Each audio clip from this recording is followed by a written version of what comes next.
se cumplieron los primeros minutos de la clase. Y el Zoom no te Sí, los sí. perdona. No. Sí, algunos, para tomar parcial, algunos profesores tomaron por Meet por el hecho de Que no se corte. que no se corte. Bueno. Perdón, ¿hasta dónde escucharon? Hasta Hablando de las importaciones. de las importaciones que entran, que a veces no necesariamente son malas cuando Exactamente. hacemos más importaciones. Bien, porque ¿qué pasa? Si se utilizan como bienes durables, bienes de capital o bienes de inversión que pueden entrar en una fábrica, que pueden entrar materia prima para elaborar algo que tenga mayor valor agregado y que yo después lo pueda exportar con valor agregado, con mayor, digamos, rentabilidad del costo, bueno, tal vez bienvenido sea. Lo que pasa es que hay que equilibrarlo. Claro, ¿Por el qué? problema Porque sería si sí, hubiera menos exportaciones y está aumentando las importaciones. y ahí se empieza a hacer Porque ahí había un problema deficitario. Claro. O que son bienes de consumo. Bueno, Digamos. ahí es a lo que apuntaba Isabel. ¿Qué pasa? Si vos lo utilizás, esas importaciones, las uso como bienes de consumo, No porque sirve. traigo productos importados y sacrifico la industria nacional por Claro. esos bienes No, importados. como que no hago no importo para invertir, sino para consumir directamente, que no Y me va a dar ahí empezamos a estar en problemas. Claro. Porque, ¿qué Claro. pasa? Supónganse un ejemplo claro. Si yo lo único que hago es importar zapatillas importadas. Imagínense todos los productores de zapatillas de nuestro país. ¿Comprenden? Sí está bueno, como vimos el año pasado en macro, como por ejemplo cuando hay un problema con el precio de algún producto, el cual tal vez en nuestro país es estacional, o tenemos excedente en una parte del año, y en la parte de baja producción, el precio se va muy arriba. Bueno, no es una mala política tal vez importar ese producto si yo en el mercado internacional lo consigo más barato, para poder regular el precio, pero no para mantenerlo mucho tiempo. Cuando yo salgo de esa coyuntura, bueno, tenemos que volver a la producción nacional, ¿no? ¿Se entiende? Sí. Sí, profe. Bueno, seguimos con estadística, así que podemos retomar por donde ibas, Melody. Bien. Evolución de la economía mexicana. En 1990, la economía mexicana era la segunda en importancia en Iberoamérica, después de la brasileña, y mostraba los rasgos típicos de un país reciente, y ahí ya a mí se me corta. De reciente también. industrialización. El sector industrial aportaba el 32% del Producto Bruto Interno. Mientras, y ahí puedes seguir, que el agrícola y el de servicios. Por ese renglón así lo copiamos. Sí. Dijimos que en 1990 la economía mexicana era la segunda en importancia en Iberoamérica, después de la brasileña, y mostraba los rasgos típicos de un país de reciente industrialización.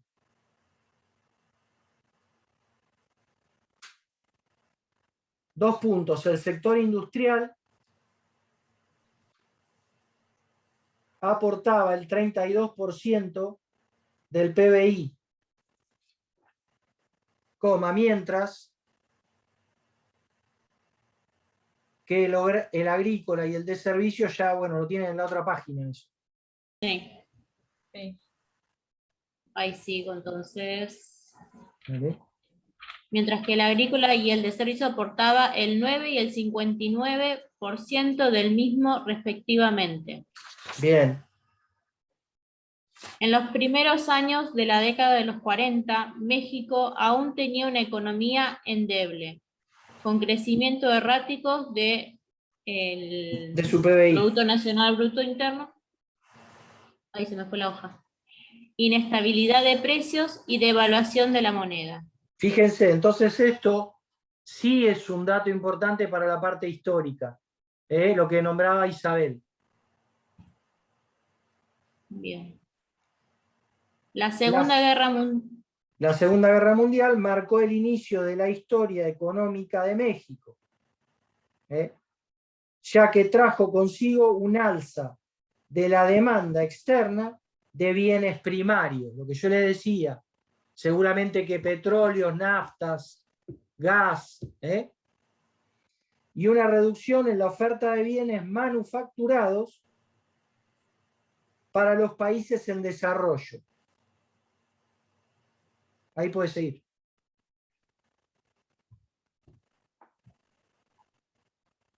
Los empresarios mexicanos aprovecharon esta coyuntura para promover su incipiente industria, lo que en un principio motivó crecimientos notables en un mercado interno, dinámico y protegido.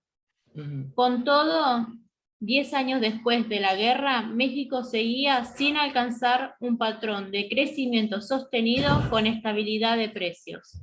Muy bien. Continuamos. El llamado Periodo de Desarrollo Estabilizador, 1955-1970. ¿Ven? Ya le En sigue dando datos de la parte histórica de los anteriores gobiernos. Sí. En 1955, los encargados de las políticas económicas atribuyeron esta inestabilidad al círculo vicioso de devaluación-inflación. El exceso del gasto interno sobre la producción generaba crecimiento, pero también inflación y un déficit en la balanza por cuenta corriente. Bien, un segundito ahí, para no mezclar. Bien. Fíjense qué claro está haciendo el autor en este caso. Te dice que en 1955 las políticas económicas, ¿a dónde fueron? Fíjense, no podían salir de la inestabilidad entre el círculo vicioso que se producía en devaluación e inflación. El exceso del gasto interno, wow. Perdón, oh, por favor. Ahí está. No sé por qué me fui. El exceso del gasto interno sobre la producción generaba crecimiento, pero también inflación y un déficit en la balanza de cuenta corriente. ¿Por qué? Sí, vos podés inyectar gasto público, como lo veíamos en macro, pero tiene que tener un límite. ¿Por qué? Porque si vos no lo contrarrestás con ingreso o con producción, vos estás gastando algo que no tenés. Lo que está pasando, digamos, en la Argentina hace unos años, muchos gastos internos, Entonces, muchos gastos eso produce déficit y como recién anteriormente lo veíamos, durante un periodo corto, un país lo puede sostener. Pero cuando son periodos largos, el desfasaje cada vez se hace más grande. Claro. Y es lo mismo que en una organización.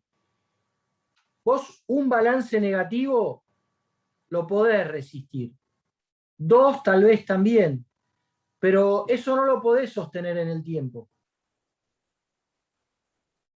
¿Por qué? Porque cada vez el agujero es más grande. Bien. Continuamos. Las devaluaciones se hacían inevitables, pero propiciaban más inflación y devaluaciones adicionales.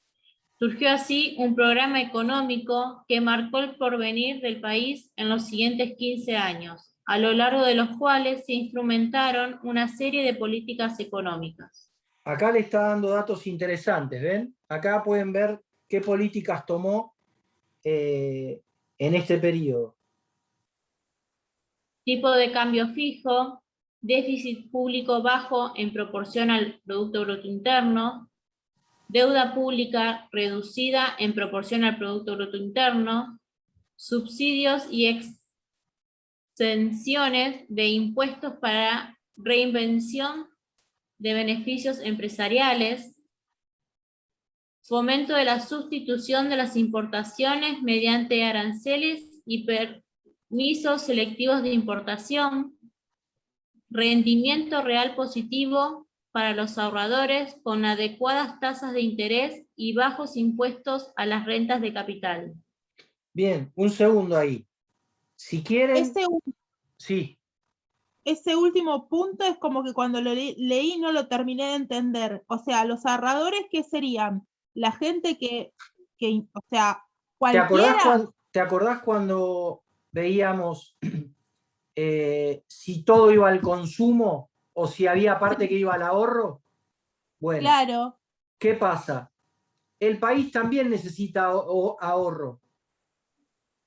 O sea, que nosotros podamos llegar a ahorrar. ¿Por qué? Porque ahí reactivamos la inversión, Sí. reactivamos en algún momento el cambio de máquinas, el cambio de vehículos, el cambio de bienes de capital. Entonces, lo que te está diciendo es rendimiento real positivo para los ahorradores, con adecuadas tasas de interés y bajos impuestos a la renta de capital.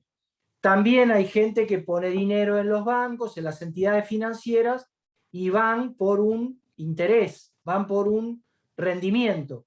Entonces, acá lo que te dice que por las acciones, por las políticas económicas del Estado en ese periodo, se fomentó de alguna manera esos rendimientos reales positivos, que es una tasa de interés que también le ha convenido al inversor o al ahorrista. Bajos impuestos a la renta de capital. ¿Ves? ¿Por qué? Porque es una política económica, es algo, el Estado quiso que sea de esa manera. Claro, como se quiere hacer que No, tranqui, dale. quiere hacer que la gente ahorre, en forma criolla de decirlo, entonces se cobran menos impuestos y a la vez las tasas van a ser menores. Menores. Entonces, ¿qué pasa? ¿Se acuerdan cuando yo les planteaba un escenario en alguna de las charlas que tuvimos? También ¿Qué pasaba cuando la tasa de interés era baja? Que yo les preguntaba, ¿qué pasa? Sí, la gente la usa para otra cosa, no la invierte, no la deposita, digamos, si la tasa de interés es baja. Bueno, pero ¿qué pasa? hay más moneda circulante, hay más billetes, digamos. Está bien, pero hay más gente que toma préstamos. Claro, porque tiene que pagar menos Claro. interés. Porque son más baratos. Entonces, un ejemplo, la fábrica, si compramos la auto. industria, la gente cuando quiere comprar un auto, un bien durable, si la tasa se puede pagar, lo toma el crédito. O tiene, por ejemplo, tasa en pesos. Si me ofrecen por debajo de la inflación anual, o la atan a mi ingreso, bueno, tal vez sea conveniente y pueda hacer un arreglo en mi casa, pueda comprar un vehículo, cambiarlo, comprar una heladera. Cuando dicen que esa tasa cero, un ejemplo, la compra de un auto. Sí. Entonces va a haber más gente que va a querer invertir en Exactamente. la industria automotriz. Ahora, yo lo que les comenté es en la micro. Pero ¿qué pasa? Para que ustedes lo entiendan. Pero a nivel país pasa lo mismo. Esto es lo que ustedes tienen que tener ese paralelo de decir, bueno, si están los ahorradores, como dice el libro, o los inversores, bueno, si la tasa de interés es conveniente, bueno, en este caso, México lo pudo hacer. Seguimos. Como resultado de estas políticas, Como resultado de estas políticas, el crecimiento del Producto Bruto Interno desde 1955 hasta 1970 fue del 6,7% anual, mientras que la inflación lo hizo a una tasa media del 3,8%. La participación de la inversión en el PBI se incrementó del 14,33% al 22,3% en el mismo periodo. bien, ahí podemos sacar otra conclusión. A ver si alguien la ve y no, así yo no hablo tanto.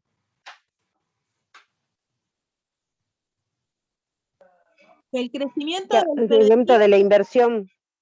De a una.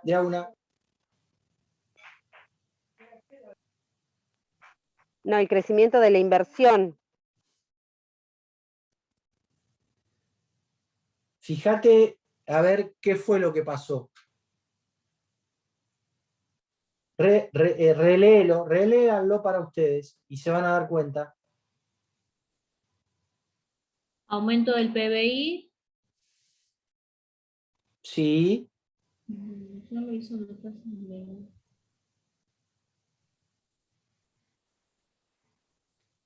Y viste que siempre te lo compara con la inflación. Claro. Claro, Para Sí, ver fue si es mayor real que o la no es real. inflación.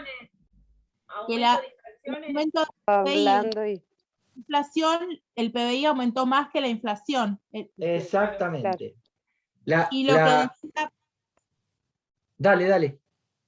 y lo de la inversión es, o sea, si aumenta la inversión, aumenta el PBI, digamos.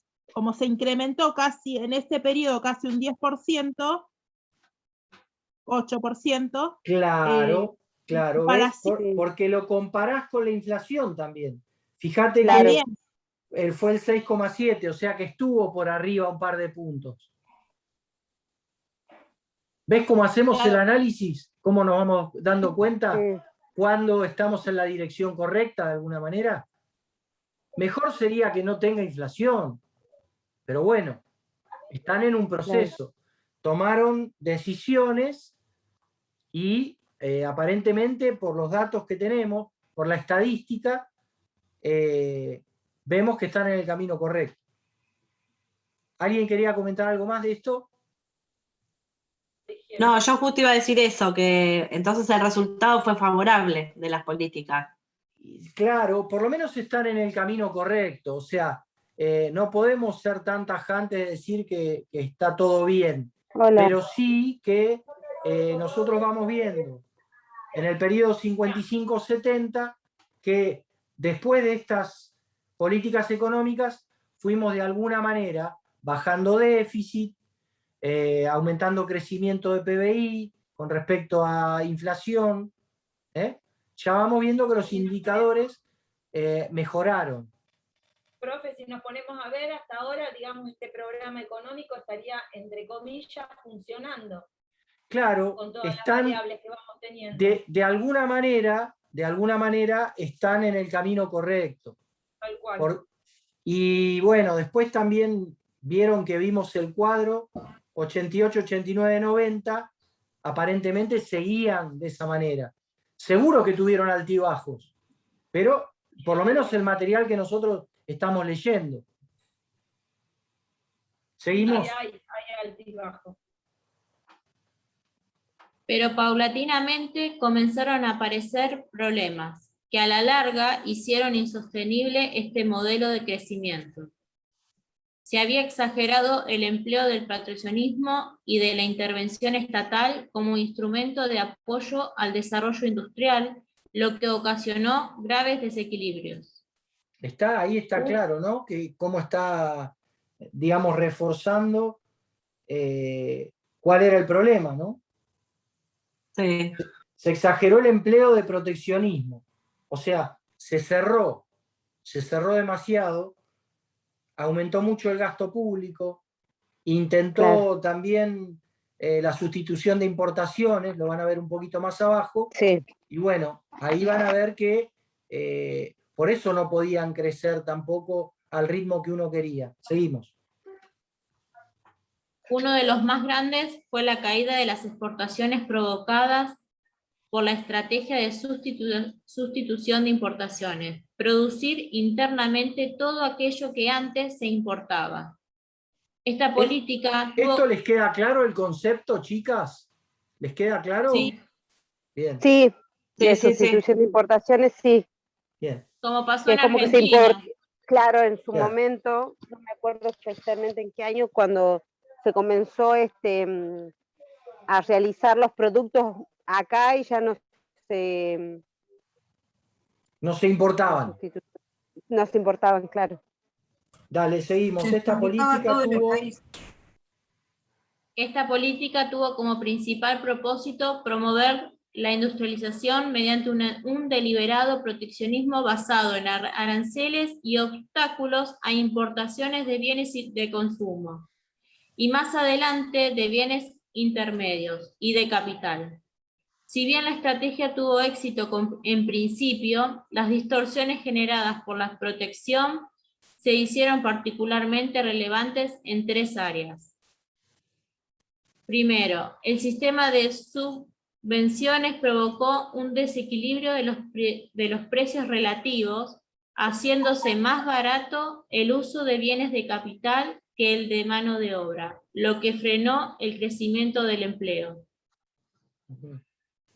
Y ya ahí, el segundo, se socavó el crecimiento de las exportaciones y la competitividad internacional de las manufacturas mexicanas. Bien. Se socavó el crecimiento de las exportaciones y la competitividad internacional de las manufacturas mexicanas. ¿Por qué? Por esto que comentaba. Se le empezaron a encarecer los productos por el tema de que ellos estaban había crecido en importaciones, habían tenido problemas de proteccionismo, y bueno, eso trajo un aumento en los costos, en la inflación, en la devaluación. O sea que también las cosas no estaban yendo. Seguimos. Tercero, el permitir amortizaciones aceleradas a la inversión incentivó la compra de maquinaria. Además, la concesión de precios subvencionados en combustible y electricidad a la industria produjo un uso ineficiente de esos recursos y deterioró seriamente el sector agrícola. Igualmente, los desequilibrios sociales adquirieron dimensiones alarmantes y hubo zonas rurales en las que la pobreza alcanzó los límites extremos. Bien. Bueno. Seguimos. La primera crisis, 1971 a 1977. De 1971 a 1977, la economía mexicana sufrió un problema constante. El endeudamiento externo provocado por las importaciones de tecnologías y materias primas necesarias para el crecimiento, a lo que se unió una regulación sobre inversiones extranjeras. El déficit público se incrementó, la política monetaria se volvió expansiva y aumentó la inflación y la deuda externa. Como consecuencia, la moneda se devaluó en 1976, por primera vez en 20 años, y se firmó un acuerdo con el Fondo Monetario Internacional para intentar reducir el gasto público y limitar el crédito y futuras devaluaciones del peso. Punto ahí. ¿Se dan cuenta? Son periodos que los gobiernos transitan, ¿no? Según las políticas económicas que toman, decisiones que toman con respecto a la economía, y después vamos viendo cómo impactaron de alguna manera. Bueno, acá ya estamos viendo una conclusión del año 71 al 77. Ahora vamos a ver del 77 al 80. ¿Quieres seguir otra o sigo? Como quieran, seguí el auge del petróleo. Como quieran, si quieren ver la primera crisis, no hay problema. Pero está claro, ¿no? Si alguna de las chicas quiere seguir o sigo yo, me eso preguntaba. El auge del petróleo, 1977 a 1980. En 1977 se descubren nuevos y fabulosos yacimientos petrolíferos en los que se pretendió basar una futura expansión económica. De esta manera, el gobierno mexicano comenzó a endeudarse, pensando que iba a poder restituir los préstamos con los beneficios obtenidos con la explotación del petróleo. La inflación se disparó debido a una expansiva política fiscal y monetaria, y los productores nacionales dejaron de exportar al aumentar el consumo interno y al reducir la competitividad en el exterior de los productos mexicanos. Bien, hacemos un punto ahí. Vos fíjate cómo estamos pudiendo analizar políticas de política expansiva, política fiscal y monetaria. Sí. Fíjense, ¿se acuerdan que cuándo era expansiva la política fiscal? Por los impuestos. Exactamente. Cuando Y aumentaba monetaria el costo. también. Fíjate que también otra de las cosas que hacía es emitir. Cuando vos tenés una política expansiva, estás emitiendo. Sí. ¿Mm? O sea, emitía y aumentaba los impuestos. Exactamente. Seguimos con la segunda crisis, 81-86. En 1981 cae el precio del petróleo y con él las expectativas mexicanas se hacen frente a su deuda. Esto llevó al país a una suspensión de pagos al no poder afrontar el servicio de la deuda en 1982. Véase figura 5.2, teniendo que firmar otro acuerdo con el FMI para la refinanciación de la deuda y reequilibrar la economía mexicana. Para ello fue necesaria una mayor apertura del comercio exterior que se inició en 1985. En 1986 el precio del petróleo volvió a caer, esta vez un 12%, y se volvió a negociar una vez más con el FMI un programa de estabilización. Bien, bien. Bueno, ahí ya va dando datos de tema deuda, tema FMI. La refinanciación. El tema de la caída del precio del petróleo. Es lo mismo que caiga el precio de la carne o de los granos para nosotros. De la soja, Claro. por ejemplo. Bien, seguimos. Combate contra la inflación y la liberación definitiva del comercio, en 1987 a 1988. Tras el colapso de 1987 y ante la amenaza de la hiperinflación, se hizo necesaria una estrategia frontal que condujera a México por las corrientes mundiales del comercio internacional. Bien. ¿Ahí ya pasa la otra hoja o falta Dale, algo? en diciembre de 1987, hoja 36. En diciembre de 1987, bajo la presidencia de la Madrid, se firmó el Pacto de Solidaridad Económica entre el gobierno, empresarios, obreros y campesinos con el propósito de reducir la inflación. Dicho pacto incluía 4 puntos básicos. 1. Fortalecimiento de las finanzas públicas, que implicó un alza en el superávit primario, diferencia entre ingresos y gastos públicos, excluido el pago de intereses, con una reforma tributaria que amplió la base imponible y redujo las tasas impositivas marginales.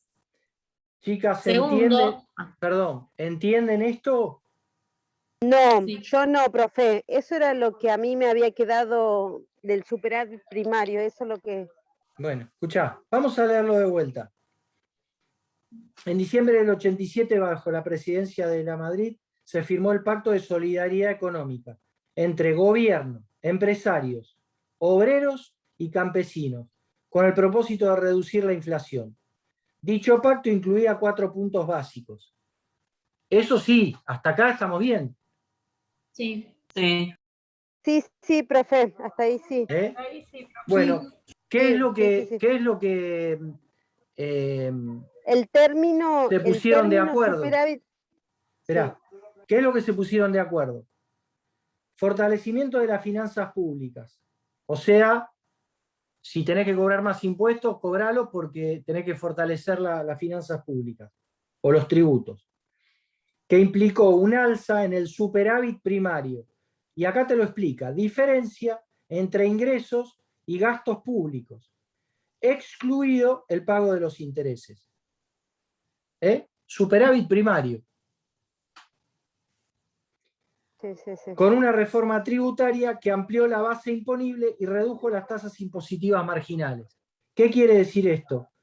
La reforma tributaria amplió la base imponible, quiere decir que más personas pagan un impuesto, un tributo. Ujú. Se encuentran alcanzados por ese impuesto, ese tributo. La reducción del crédito al sector privado para absorber el exceso de liquidez y compensar su efecto expansivo en la demanda agregada. ¿Ven? Hay alguien que tiene el micrófono abierto y que tal vez... Ahí está. La reducción del crédito al sector privado para absorber el exceso de liquidez y compensar su efecto expansivo en la demanda agregada. Bien. Nada, seguramente que ahí deben haber encarecido las tasas de interés y de esa manera se redujo el crédito. ¿Bien? ¿Para qué? Para absorber el exceso de liquidez que había. Había mucho peso mexicano y absorbieron. Y compensar su efecto expansivo en la demanda agregada. Como yo les digo siempre empieza por la micro y luego después lo toma la macro. Porque todo el volumen de dinero que está en el mercado pertenece a la macro. Pero, ¿a qué se hace? A que cada persona, cada industrial, cada campesino, cada inversor tome o no crédito, en este caso. Por eso habla de demanda agregada. Yo un poco lo pregunté esto en el final de macro. No sé si alguna de las chicas se acuerda que le pregunté. Mayor apertura internacional de la economía. En 1986 México se adhirió al GATT, reforzando con una mayor liberalización de la inversión directa extranjera. Esto es el IED de lo que estábamos hablando. Y el GATT reúne países para tener ventajas comerciales o financieras, o de comercio. El compromiso en las aduanas y eso. También, de las aduanas, bueno, por eso comercial. Si se corta en 10 minutos, volvemos a conectarnos, chicas. El compromiso de todos los sectores firmantes de mantener estables los precios y los salarios. Fíjense cuando yo hago hincapié que estábamos con las definiciones de inflación, fíjense que yo le hablaba que en muchas bibliografías se hablaba solamente de crecimiento sostenido de precios. Yo le decía, no, chicas, también es precios y salarios. Acá me está dando la razón este autor. Un resultado importante fue la drástica reducción de la inflación, que descendió del 159% en 1987 al 52% en el 88. Fíjense que acá tienen 100 puntos menos en un año. Algo bien hicieron. Por eso hablo, ¿vieron cuando yo les hablo del consenso de todos los sectores? Es muy importante.